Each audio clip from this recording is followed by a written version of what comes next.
Hey Eurovision fans, who will win Eurovision 2025? Today I'm going to go through all of the main favorites, talk about what their jury strategy could be, what their televote strategy could be, what is their potential path to victory. We'll also talk about some of the dark horses and look at all the data.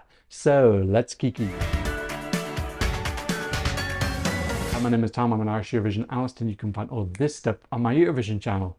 Sorry for the change of scenery, I'm currently in transit back to Europe on my way to Bal. I did the best I could with the lighting in this room. But yeah, when you're traveling, it's really hard to get the lighting right. Quick update that I've obviously got this video coming out. I'm going to keep doing rehearsal videos as well. I'm going to be posting more reactions on my Instagram as well, so go follow me there. Just to give a little bit of a timestamp to this video, I'm recording this on May 7th, so we have seen the first rehearsals and we're starting to get the second rehearsal clips, but we haven't seen the full shows yet. We haven't seen the semi-finals or press haven't been into the dress rehearsals, so I'll probably do a video later on once we've kind of seen more and everyone's seen all the semi-finals and all the acts so far, and we've got more information to make our final analysis. So first of all, let's just take a look at generally who wins Eurovision.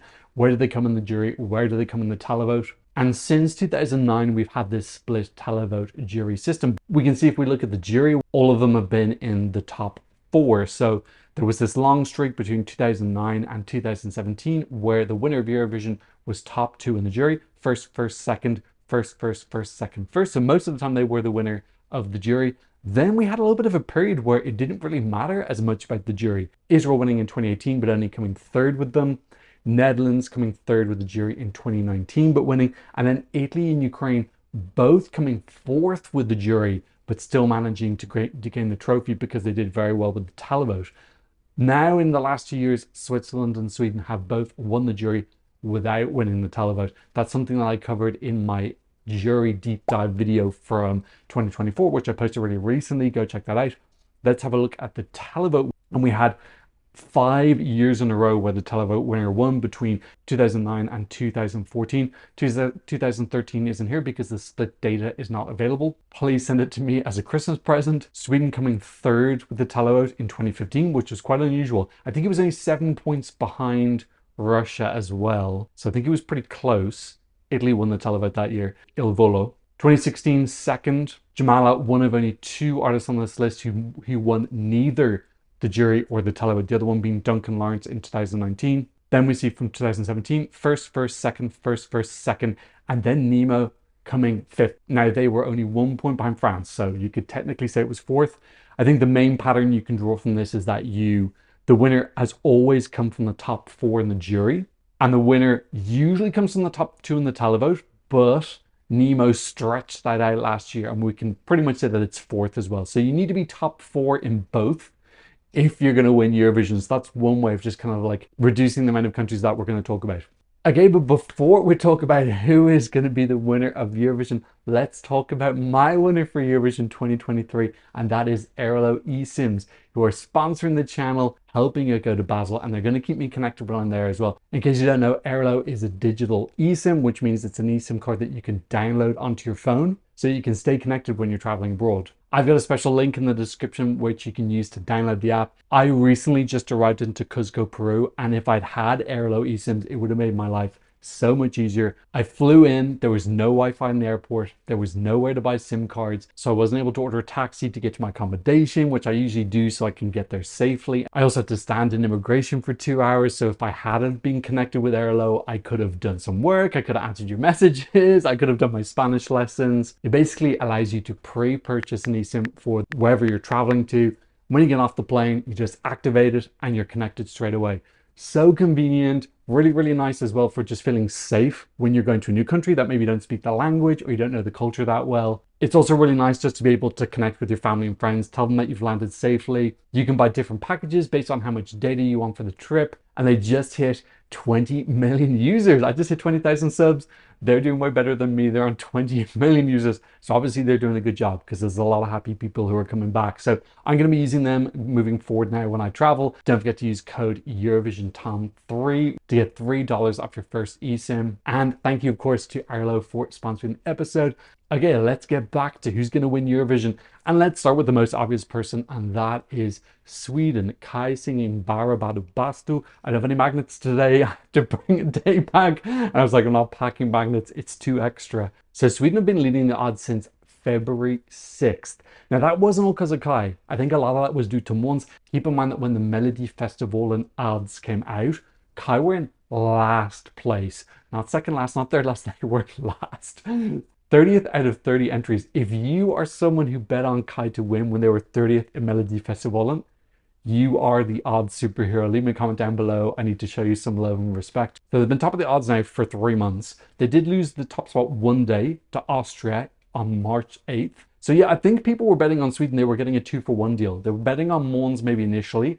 And then it was like, well, I'm betting on Måns and Kai. And then it just became Kai. So interesting to note that when Kai won Melody Festival, they didn't drop at all. Their winning percentage actually went up a little bit. So that just shows that it wasn't all Måns, because if it was only betting on Måns, they would have dropped down the odds. Most recently, that happened with Poland. When Jan didn't win for Gladiator, they were top 8 in the odds. Beba won instead, and they absolutely rock plummeted. We saw with Iceland as well last year, who were also top 10. Herobjörk won, plummeted. Kai didn't plummet. So people were believing them as well. It felt like a gradual change. I don't think a lot of people believed that they could win Melody Festival, myself included. This was one of the most surprising things of the whole year, that not only would Swedish people pick a Swedish song for the first time ever since the language rule changed, but also that they would send a humor song. We're so used to this hyper-produced pop. This is such a massive, big breath of fresh air for Sweden. Let's talk about how this can do in the televote first. This is definitely the favorite to win the televote. It's funny. The humor lands. The song is super catchy. Keep in mind that people are listening to this in absolute droves on streaming. So this isn't just a visual humor package. It's also a song that people love listening to as well. So they love the catchy melody, very easy to digest. It has fun moments that you can sing along with. I want to hear Swedish more. I think it's beautiful. Funnily enough, the last Swedish song we got in Eurovision was from Finland, När jag blundar, in 2012. The last Swedish song we got from Sweden was in 1998. And that's because they were legally compelled to. They had to send a song in Swedish because the language rule existed. And I think it stopped in 1999. And then Sweden sent English all since. This has got televote appeal written all over it. We've seen recently that humor, fun acts tend to be our televote winners. This is currently leading the televote winning odds with a winning chance of 46%. Israel in second, Estonia in third, Austria in fourth. I think most people agree that this is probably going to win the televote. How big is the league going to be though? That could be something quite important. Is Israel going to get a big solidarity vote this year? That could chip into Sweden's big televote lead. How hotly received is Tommy Cash going to be? Some in the community are quite lukewarm to him, whereas casuals seem very, very much to like him. Last year we had a big televote song with No Rules, which did way, way, way worse in the televote than I was expecting. So how is Tommy going to do? Has he found a better balance? Is he getting more humorous? The feedback I've seen so far has been extremely positive, but is he just going to get 150 points, or is he going to get more? Because the more that he digs into Kai's lead, the less an advantage they have over whoever wins the jury, assuming they don't win the jury. Let's talk about the jury. Could Kai win the jury? It's not impossible, but you wouldn't expect it to. It's not the typical jury winner. We don't tend to see humor songs do that well. But myself and a lot of people were very worried how Kai were going to be received in Melody Festivalen in the jury vote. Now, national finals are different, because I do feel like the juries in national finals are a little bit more clued in about Eurovision and what's going on. They would have known that there was a big rivalry between Kai and Måns. Not all of them, but enough that anyone not liking Kai's song probably would have put it just down a couple of places. They wouldn't put it down the bottom, because you don't want to be the person who is responsible for an act completely bombing, because you're like, I don't like, I'll put it last, and then that's what causes them to lose. So I think that the more information and knowledge there is about an entry being competitive, people don't want to put it down as low. It's a little bit of a publicity jury protection effect. Is the Melody Festival and jury representative of what could happen in Eurovision? Yes, I think so to a fair degree, but I also think that the jurors in Eurovision are not going to know as much in depth the backstory, probably less likely to know the odds or that there's a rivalry. I think this could do surprisingly well in the jury. Top 4, top 3. It is humor, but it's incredibly professionally done. The costumes are wonderful. The choreography is excellent. It looks well produced. We've got the flipping over sauna. The light show is very well produced. So I think the high quality production assuades any worries that some jury members might have that this is taking the piss out of the contest. I do think that jurors are very conscious of anyone who is mocking Eurovision or mocking just being mocking in general. I think that rubs juries the wrong ways, whereas it can titillate some of the public. The extremely high production value of this lets people know that this is serious, even though it's fun. This is a serious and professional project, but it's just done in a fun way. There's no messing around here. This is very serious business on stage. Lots of marks being hit, lots of wonderful, sharp camera cuts. The quality assures the jury. So I think this can actually do quite well with the jury. I hope it doesn't win the jury, because if it wins the jury, it's pretty much, again, the show's over after the jury sequence, which is what we've had the last 2 years, which has been kind of a bit anticlimactic. So I actually think it would be fun if they came third or fourth, because then it becomes, okay, is their televote lead going to be enough that they win? You know, then we'll have a little bit of a head-to-head with whoever came first or second in the jury. So I'm hoping for the sake of the contest that they're third or fourth. That seems very plausible to me. Win the televote and then duke it out with someone else. This is the most stable of the favorites. We've already seen everything that's happened in Melodifestivalen. We know that the staging tends to be copied and pasted onto Eurovision stage. Some small upgrades. The sausage is going to be bigger, a couple more disco lights, but you know 90% plus of what's going to happen. These guys are so solid. They've been performing since 2009. They're besties. They're going to perform this perfectly 99 times out of 99. There's no very, very difficult notes for them to hit or anything that's very iffy. This is super solid. Solid, stable, steady as a rock. If it changes in the odds, it's because other people have elevated or flopped. Sweden's just going to stay super, super steady up the top for the whole time. And it's up to the others to catch up with them and drag them back down. There's no surprises left. We've gotten all the surprises already in Melodifestivalen. And if this does win, this could be really interesting for the contest, because it would be the first very humorous song that we've had since we got rid of televote only. So Lordi, obviously winning 2006, definitely had some humor to it. Yeah, Neda had a tiny bit of humor in her performance as well. But if largely all of the winners since 2009 have been serious. So this would be a real change for the contest. You can win with humor. You just got to bring this outrageously high production. Breaks a glass ceiling that countries can send any type of music and it can potentially win. You've just got to raise the bar. You've got to be super professional. You've got to sell it to all of the stakeholders. Okay, let's go to another potential winner, and that is Austria, who I spoke about earlier, taking the top spot on the odds for one single day. That's all that Kai would allow them on March 8th.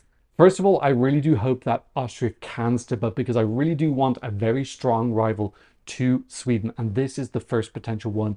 JJ singing Wasted Love. This year the staging is going to be done by Sergio Hayen, who last year staged Doomsday Blue for Ireland, which brought them from a borderline qualifier all the way up to 6th place. 6th for the jury, 6th for the televote, 6th overall, 666. Bambi Thug definitely like that. Whereas Sweden feels very safe and stable, this feels very unpredictable.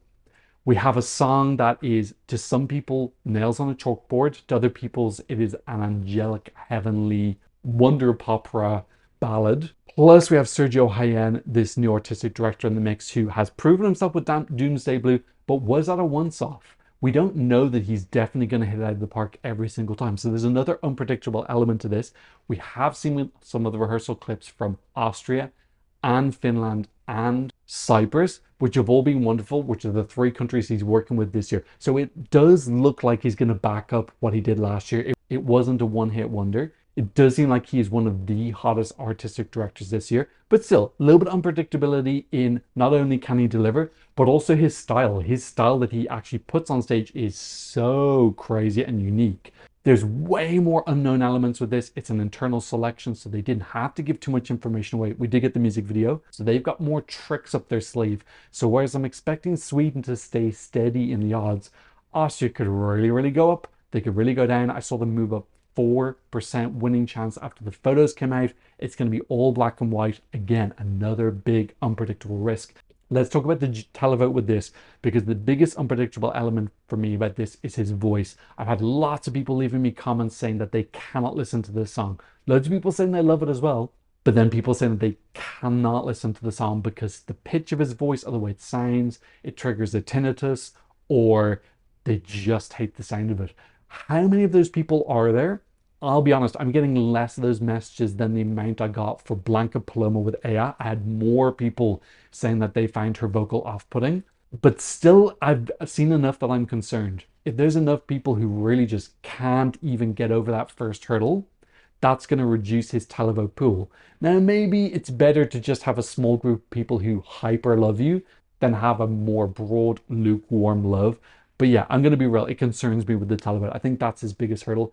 Jury, I don't think is a done deal. He is currently the leader in the jury odds, 35%. So he's got a smaller lead in the jury than Kai has in the televote. His second place is France and Netherlands, and then Sweden on fourth place. I'll talk about some of those later. With the jury, they're definitely going to reward the vocals. We know that the jury has a history of really, really appreciating difficult vocals. Plus, he's going to be doing a lot on stage. I think it looks like he's going to be on this boat. There's going to be a lot of wind. He's going to have to be acting while singing. So I think they're going to appreciate the complexity and the technical difficulty of that. Yeah, like this is one of the more obvious jury songs, but it does have that unpredictable element. His voice, some of the jurors might not like it, and jurors do have the power to rank people down. Televoters can only vote for, they can't vote against, but jury members can drag countries down. Since 2016, they did change the system, so the power to drag down has been reduced. You can still uplift people by putting them at the top of your list, but dragging down is harder. I've shown this in my 2003, my 2004 jury analysis videos. That's the video I mentioned earlier. We've seen that the jury winner has been the winner in the last 2 years. So that's why it makes sense that he is so high up in the odds, currently in second with 20% chance to win. There's a pattern that's the main thing you need to do in recent Eurovision. Like I said, that could potentially be connected with getting rid of the juries in the semi-finals because we're getting less of the jury favorite songs make it through to the final. That's not proven yet. It's just a hypothesis.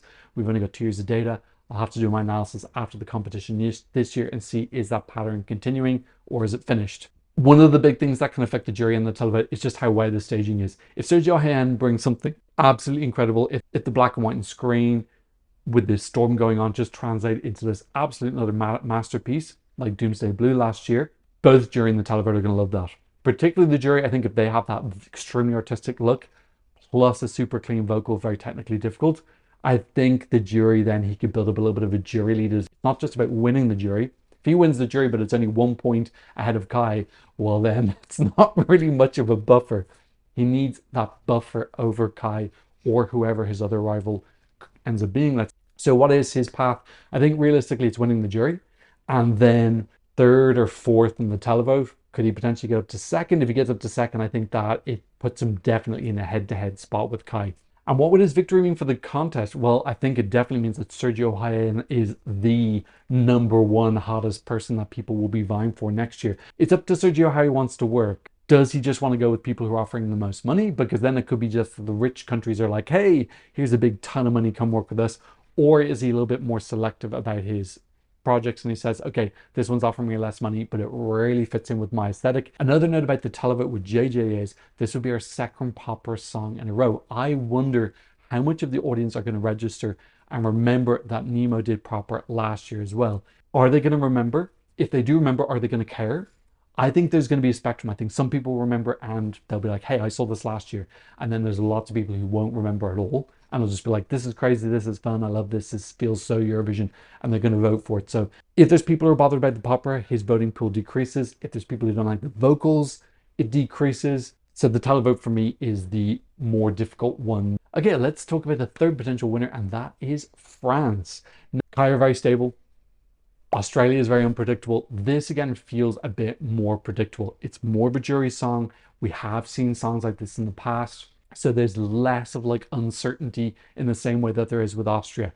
I think this is a really lovely song. I had it very high in my personal rankings. I did my top 30 video this year, but I don't think the song on its own is enough. The reason I think this is a potential to win is because it's being staged by Fredrik Rudman.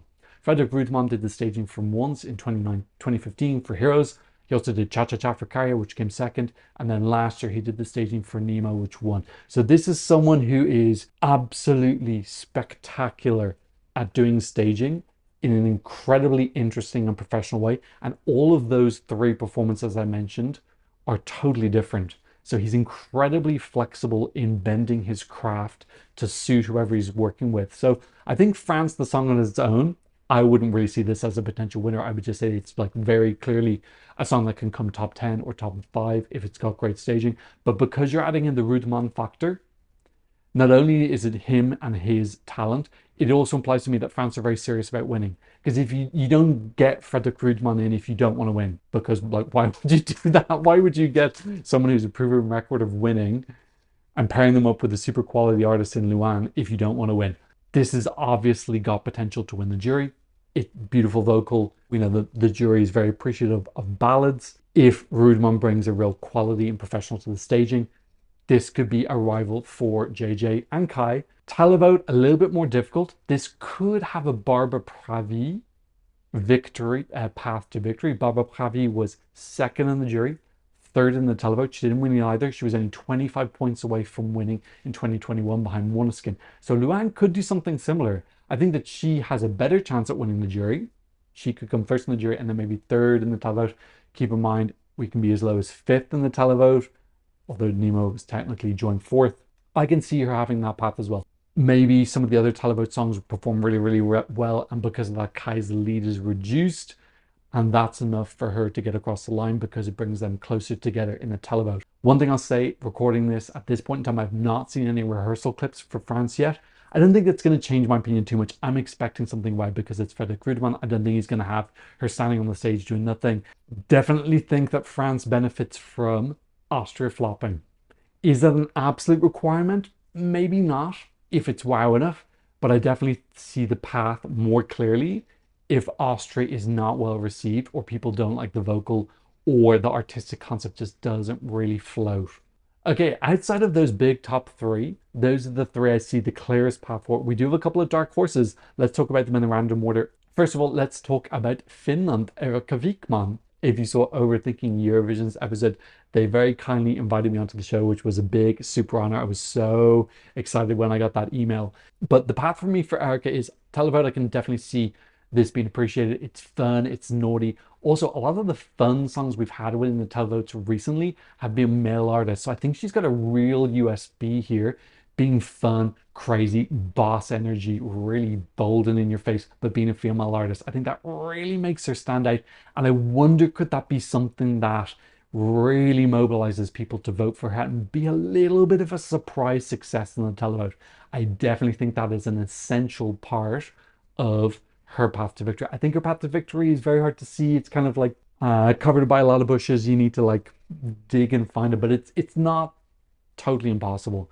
Everyone I'm talking about from now on, we're talking like very, very, very small probabilities. Jury-wise, I think she needs to be very careful. We have seen that the juries tend to be quite prudish when it comes to performances that are overtly sexual. Paul Oscar in 1997 got absolutely murdered by the jury's first LGBT plus artist representing Iceland. There were only 5 televote countries that year because they were kind of slowly introducing televoting, and he came 6th of them. But then he only got 2 points from all of the other countries who were jury, and he was dragged down to 20th. His performance was very sexual. In case you haven't seen that, that's one of the most robbed songs in Eurovision history. Go watch it now. It's a beautiful Icelandic song, very naughty staging, lots of stroking in it. Another example is Poland, Donatan and Cleo from 2014, where we have the churning butter. One of my favorite Polish songs ever. Oh my God. It's actually a really great song. So it's kind of sad that the jury absolutely murdered 5th in the televote. I think it was 23rd in the jury, dragged down to 14th place. Again, jury being prudish. Anything on stage that is just too sexual, it just seems that the jury are turned off, and they have that power to pull a country down. Again, that was 2014, so the jury had more power to drag down then. 2019, Hattari, again, a very sexual performance, was 6th the televote, dragged down to 10th by the jury. I think generally the public's quite titillated by a naughty performance. But yeah, there is this general pattern that if you've got something that's a little bit too naughty on stage, the jury are going to mark you down. So she needs to find a balance now between still keeping the essence and passion and fire of her performance, but pleasing the jury. It also depends, does she actually want to win? Because if she doesn't give an F about winning, she's just going to go on stage and she's going to be a total pass and she's not going to care about the jury. But if she does want to win, she needs to consider that. How can she keep the performance still Erika Wikman, but appease the jury? Everyone who's won Eurovision has been top 4 of the jury. She kind of needs to keep that pattern up, you'd imagine, if she wants to win as well. So how does she get top 4 of the jury? Sergio Hayen being the artistic director, Him and Erika Wigman sounds like a little bit of a dream team. I think they could make it look so professional and wow, take a little bit of a trick out of Kai's book, that even though it does have sexual undertones, it just looks so wow that the jury are kind of like spellbound. I definitely think that part of her path, and the path for all of the dark horses, is that some of these big three flop. That's when the dark horses swoop in. So there's a lot of ifs for these dark horses. Okay, let's talk about another dark horse, and that is Czechia. This one now feels very, very, very, very tiny, teeny, tiny possibility. But again, if everyone else flops, he could come in. This has an X factor. He's a wonderful performer. It's got dancing. He's got a popper in it. It's just got lots of unpredictable elements that could have lukewarm reception, but could also be wow on stage. And that's what just gives it that unknown quantity. We know that Czechia are very good at doing dark staging, doing something a little bit different and edgy. That gives them a unique selling point. I think the path to victory for this is, like I said, some of the big names flopping, and then they just do something really outrageous, like big, big, big best staging of the whole contest this year. They get a little bit of buzz, a bit of momentum. I think it's very unlikely to happen. I think what would be better for Czechia is if they could just get that first ever top 5 finished. That would be really wow for me. The best result before was 6th with Miklas Josip. I would love them to get top 5 because I think they're so high quality in Eurovision. I'm kind of surprised they haven't got a top 5 yet already. Vesna were top 10 as well. Love to see them get a little bit of momentum. I've noticed a lot more Czech people leaving me comments this year, so buzz is up a bit, raise the profile of the contest in the country, get more momentum, and then get that first Czechia win in the next 5-10 years. I get another potential dark horse is Israel. Televote wise, I think a lot of people can see that this could get a huge solidarity vote. They're also doing the advertising campaign again this year, which is within the rules. There's nothing against that. I personally would like there to be a rule that you can't advertise, not just Israel, anyone. Belgium do it as well. Latvia did it last year. I think it tends. I think Malta have done some advertising as well. I don't think it adds anything to the contest. I don't think it's in the spirit. I think it's a bit too hyper competitive. A big televote is definitely possible. I would imagine solidarity is going to be a little bit less than last year.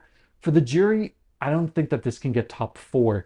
It is kind of like a more jury bait song, but I just don't think the song quality there. I don't think the originality is there. And I think that this is the job of the jury, is to just make sure that whoever wins Eurovision is like a bit more mainstream, or they got something really, really special. And this is solid, but I don't think this is a very special package. I feel like this would be a very weak winner if it did win, because I just don't think the song is strong enough. I think, again, the televote would be high because of solidarity, as opposed to the song being wow. Last year we saw the televote was very high, but then the streaming numbers didn't correlate with how big the televote score was. Okay, another potential dark horse is the Netherlands. I see another similar path to Barbara Pravi, which is second in the jury, third in the televote, or Duncan Lawrence, who did third in the jury, second in the televote, something like that. Obviously, if he wins the jury, that's going to make the job even easier. I think him winning the jury implies to me that both France and Austria have flopped, which seems a little bit off. I think a more likely path is he comes second in the jury. Austria and France don't flop, but they just don't do as well in the televote as you might expect, and he does a little bit better. I don't know, it sounds a little bit far-fetched to me, but it's not impossible. He does need to wow on stage. Everyone needs to wow on stage. No one's going to win this year without wowing in some capacity. And we know the Kai's not going to flop because their package, like I said earlier, is so stable. So, but I do think the quality is there that this could do well in the jury. Okay, so with all that in mind, who do I think is winning Eurovision 2025 at this point in time? I'm sorry that it's a little bit predictable, but I've got to say Sweden. At this point in time, with our current information, we know that it's so safe and solid. I think the producers will want a televote song to win. I think after 2 years of the jury winner winning and the televote winner not, I think if we keep having all these years of the televote winner not winning, it's not great for the contest. Now, I'm not saying the producers are going to rig it, but, you know, there's small things they can do. They can make the running order a little bit more favorable to a televote song, you know, particularly with Producer's Choice now, which gives them more control over the running order in the final. Like, I'm not saying that this is like super dodgy stuff. I think if someone's going to win, they're going to win. But I still think a majority of the producers would prefer the televote winner, the people's champion, to win this year. But there's still lots more information to come. We might get some wow rehearsals. I'd love if someone came out of nowhere. Some people talking about Albania winning. I personally don't see it happening. I think just in general, ethnic songs don't get shown enough love. You know, Shum did second in the televote in 2021, but then didn't do as well with the jury. I just want Albania to get top 10 result. That for me would be wonderful. But yes, some people think this has an outside chance. I haven't seen a hot enough reaction from casuals to this yet to make me believe it can happen. but I would be so happy if it did. Same with Belgium. I also can see Belgium winning, but if they did, I'd be delighted about it. I would love to go back to Belgium for Eurovision for the first time since Sandra Khin. She won in 86, didn't she? So they hosted in 87? They hosted in 87. They had such a dodgy logo. Snooker balls, or like a snooker ball game. And then, of course, I would love Albania to host for the first time ever. That'd be so fun. So yes, it's no shade against those countries. I just personally can't see the pattern yet. We have loads more information to come. Maybe that'll change my mind. I want something exciting this year. I don't want us to have a jury result finish and then the contest is over. I want the contest to still be alive after the jury. Okay, that's what I thought about the potential winners at this point in time. At the start of rehearsals, what did you think? Leave me a comment in the comment section down below. What is the jury path? What is the televote path for all those favorites? Is there anything I missed? Let me know your analysis. Don't forget that the channel now has YouTube memberships. If you want to join, there's a join button down below. Thank you to those who've been supporting the channel on PayPal and Buy Me a Coffee. If you want to support the channel, I'll leave a QR code for you here and a link in the description. And of course, thank you to my wonderful patrons for patronizing me from all around the world. On my Patreon, you can get loads and loads and loads, so much, tons and tons of fun Eurovision stuff. Go check it out if you're a fan. And of course, thank you to Airalo for sponsoring this episode. Use my super special link down below, Eurovision Tom 3 code to get 3 off your first eSIM. Thank you to them for sponsoring the video, and I've seen another Eurovision. Oh no, what's happening? This is new. This is terrible. I need to end.